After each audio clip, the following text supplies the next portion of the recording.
Good evening, TheoTrade. This is Corey Rosenblum, and you're watching the Theo evening video for the 23rd of December here in 2021, and it's also the weekly video, our weekend video here for TheoTrade due to the Christmas Eve coming up on Friday and Christmas Day coming up on Saturday, which we wish you all Merry Christmas, Happy Holidays, and shortly a Happy New Year.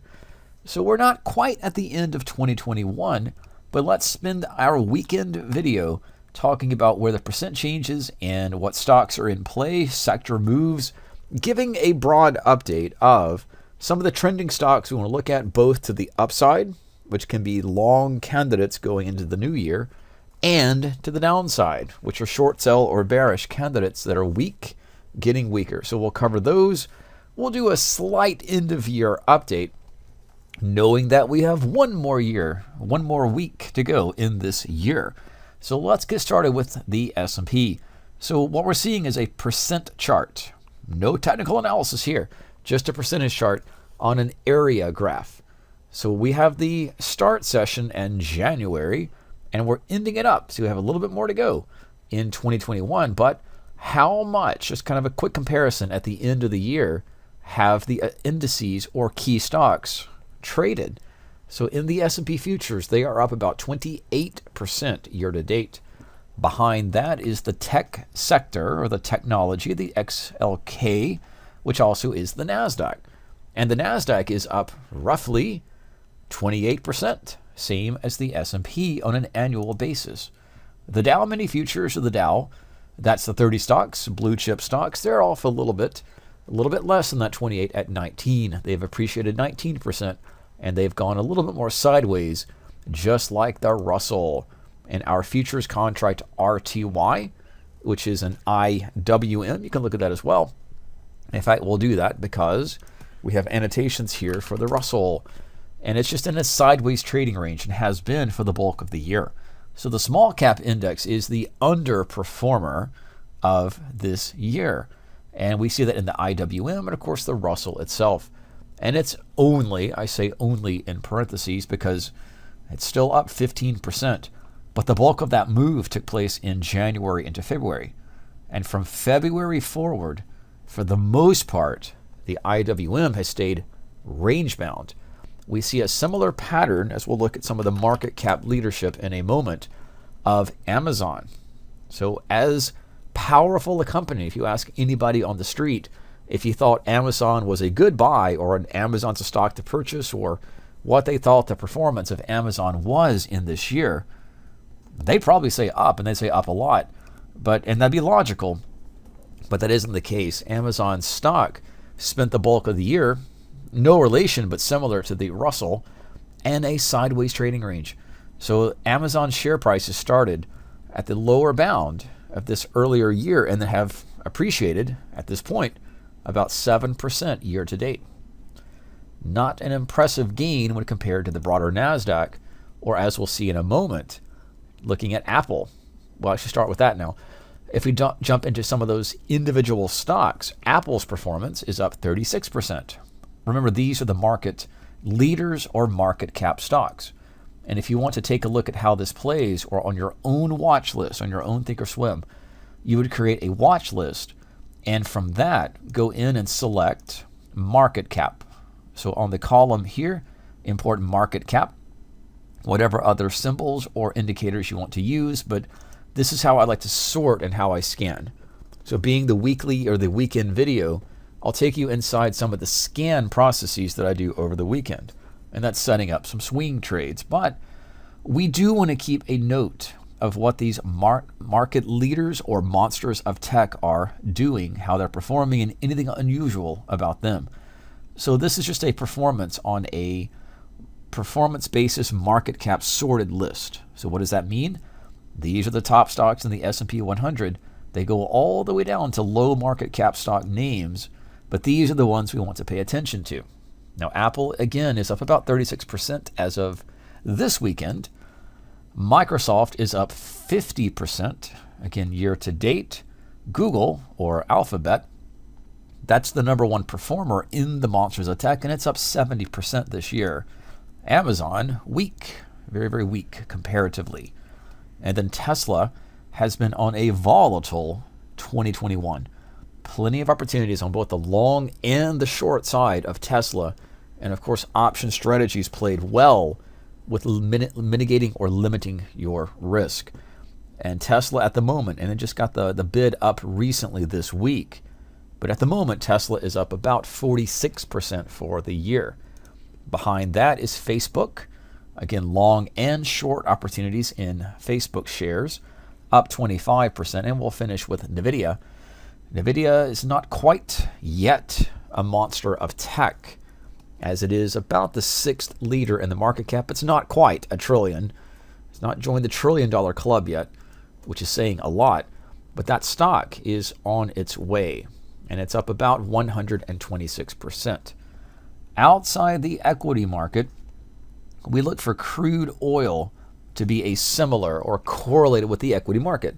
If economic conditions are good and expanding, we would expect crude oil to expand with the equity market, the stock market, and that's generally the case, except for crude has a stronger performance than the S&P, and that's up about 55% year to date. Again, just cross-checking the list on these. If you want to get a similar type chart, look at a time frame and daily or weekly, but it's year to date, and that will take into account what the performance is.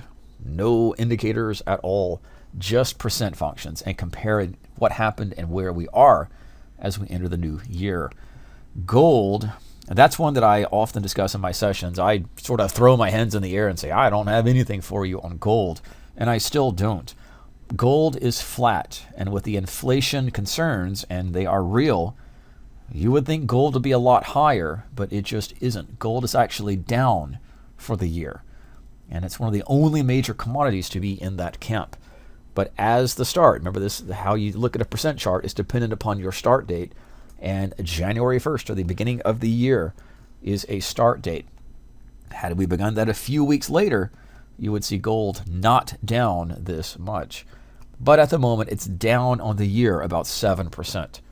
And of all the things that went weird in 2021, this one might be toward the top of the list of things we didn't see coming, where an inflationary environment does not result in much higher gold prices. And that's just where the markets are in terms of the percent gains or losses. I like to trade into the TLT, which is the ETF for the bond market. And the bond market itself is down at the moment about 4.5%, or actually closer to 5.5%, 6% since the beginning of the year. If you look at that 10-year Treasury note, that's also down about 5%, but that looks like a much, much, much more dramatic sell side for the bond future versus the regular ETF. And there are differences, rollovers, contract rolls, and how ETFs and bonds or futures function a little bit differently.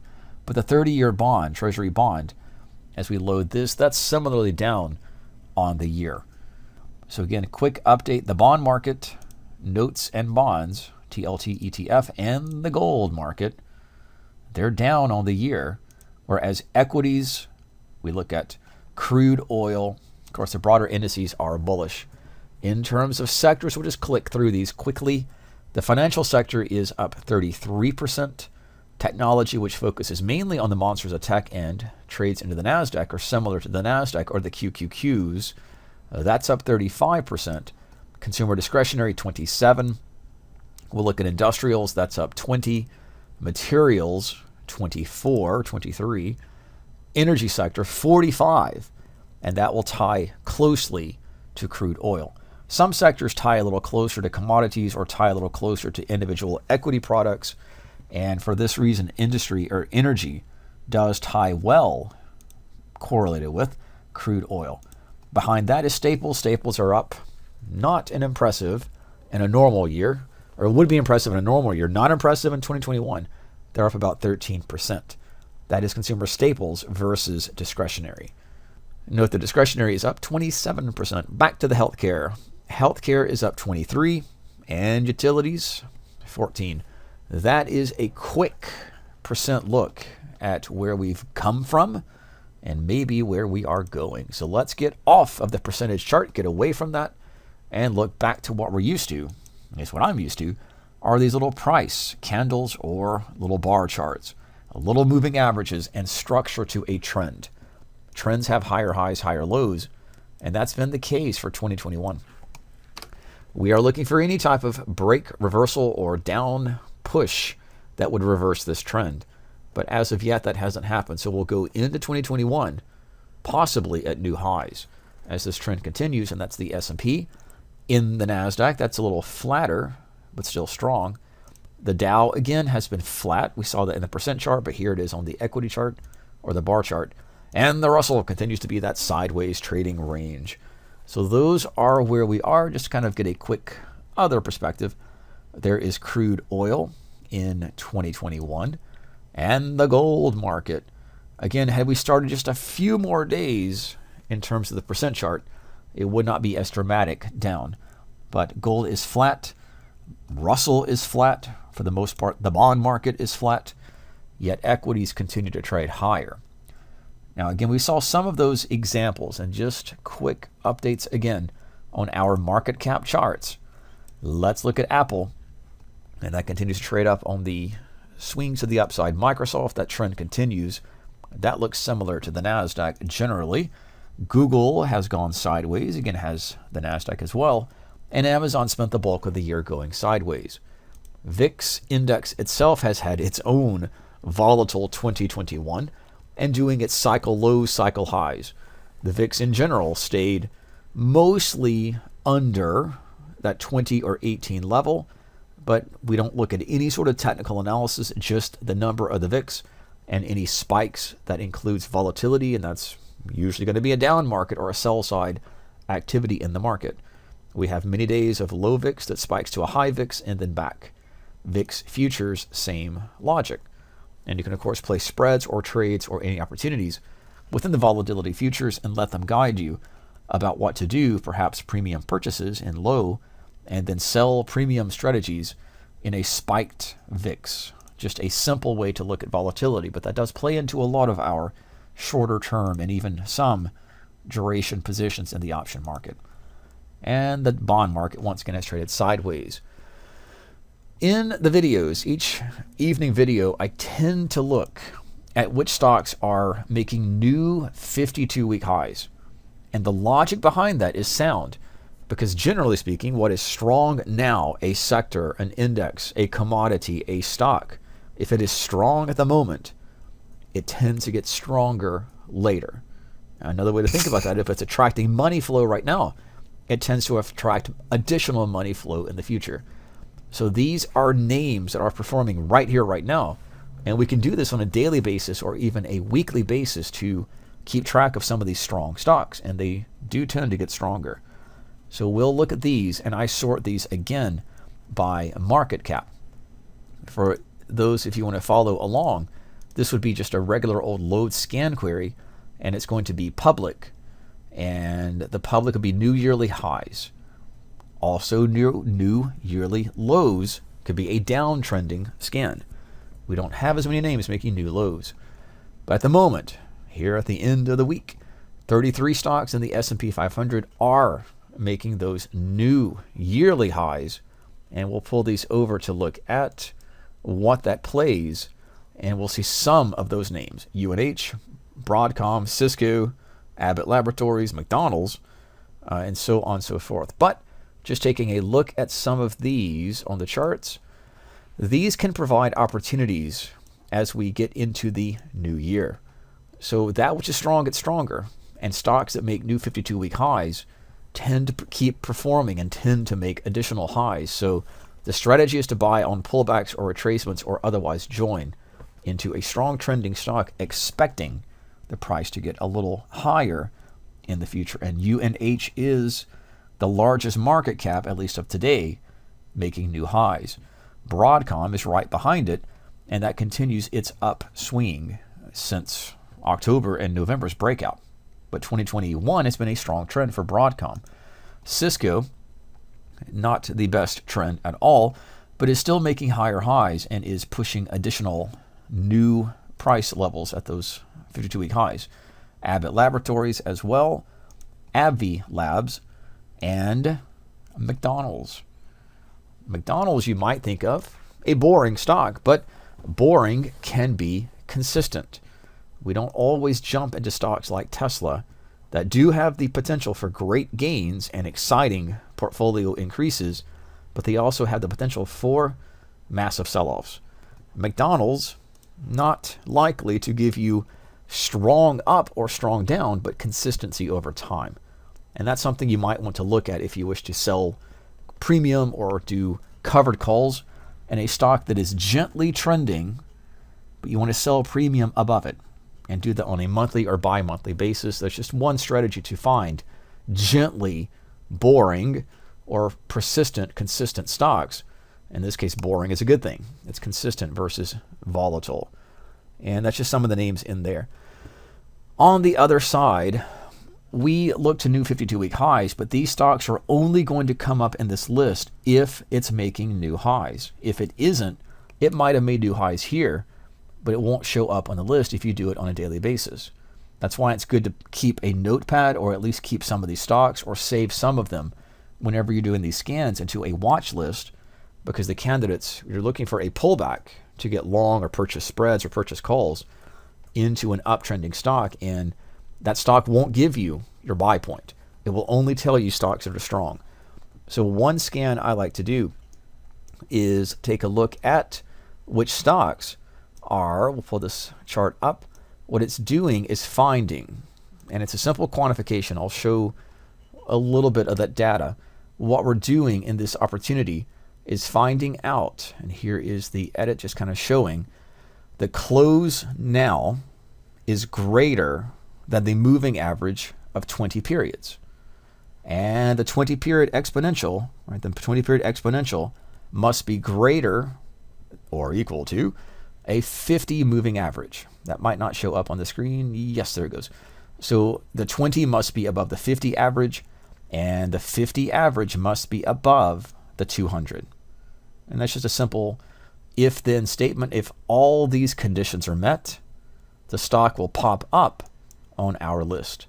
And we have 200 candidates showing this particular pattern. And just for the sake of the video, we will not go through them all, but I'll leave this on if you wish to pause or do a screenshot of which stocks are fitting this criterion by market cap. That will be something to look at going into the new year. And these are strongly trending stocks getting stronger. And again, how do we quantify that? We quantify that by saying the price now must be above the 20 exponential. The 20 exponential must be above the 50 exponential, and that 50 exponential must be above the 200. If so, that particular scan will give us a green light. And same logic, we do want to buy on the pullbacks or join these trends. So quickly end the video as we push towards the Christmas holiday coming up. Microsoft fits the bill, although just barely. Barely, but it does fit that trending characteristic. Again, Google, Tesla, that just recently did so. So this is why a scan is important to have these criteria, but they are not necessarily giving you a buy candidate right this second. We would actually more so prefer for something to be consistently uptrending and not really have deep pullbacks or deep volatile events. Something a little more stable like this versus much strong to the upside and then a pullback down. So even though a stock will come up on a scan, it doesn't mean it's a candidate right this second. So UNH fits the bill, but that also fits the bill of a stock making a new 52-week high. And that's something to put on a watch list and get those pullback trades in the future into that new year. Procter & Gamble fits the bill. Again, that's one we want to look at for the pattern.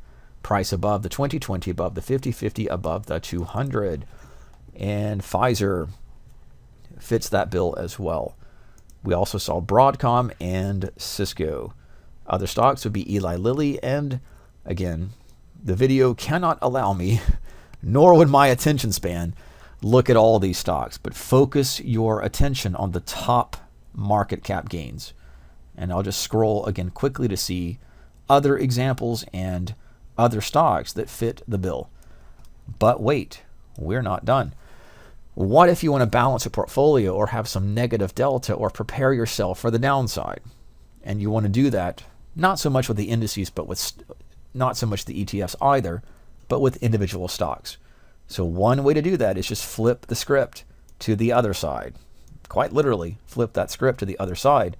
And in so doing, we're going to have not stocks that are making new 52-week highs, but the edit is the opposite. The close has to be lower than the 20-period exponential. The 20-period exponential must be lower than the 50 exponential, and the 50 exponential must be lower than the 200 exponential. These are candidates that are downtrending, weak stocks getting weaker, and these could be things to have negative delta or put potential or put plays or bearish plays in stocks that are weak getting weaker. And again, just a few of the names in here. There's 42 of them that do fit that criterion in the S&P 500. Sorted by market cap, these would be the top ones to pay attention to. And again, these are names if you want to do a screen cap or a freeze and write some of these down, or if you want to code the indicator, it's just a simple scan of price and the daily moving averages. Medtronic is a stock to short on the way down. And the concept is what is weak tends to get weaker, not stronger. Citigroup meets that criterion as well. General Electric was a long sideways action that broke to the downside. USB, Bancorp. And I would say that this would not be a great short candidate only because the trend is more sideways, more choppy, more like the Russell. We don't really want to go long or short directionally or put lots and lots of duration risk into a sideways market. We'd rather it be moving or trending. And even though it fits that criterion, it's not a great candidate, unlike Capital One Financial. It was doing so on the way up. It had a trend reversal into September, October, and has since been trading down. And the opportunities for sell-side activity or put spreads, bear-type spreads, would be into these falling averages. And that will play a little bit lower. And then Emerson Electric would fit that bill of a downtrending stock. And it is very complicated to find downtrending, uptrending stocks. This is only one method to do so, and it's my preferred method. But again, there are many, many other ways to program thinkorswim scans to find up and down trending candidates. So downtrending candidates are to be sold short or played with the put side. Uptrending candidates in general are to be long or from the call side. And there's Kinder Morgan and Twitter. We'll end with Twitter because that makes the list of stocks that are weak getting weaker. And we see that. It spent most of 2021 sideways, but recently has been on a downtrend. And those opportunities are to sell we call it sell the rips or sell the pops on the way down. And you may have heard this, buy the dips or buy the pullbacks on the way up. That's a good strategy. It's a way to mitigate or manage risk. And it's not getting you short at the lows, nor is it getting you long at the highs.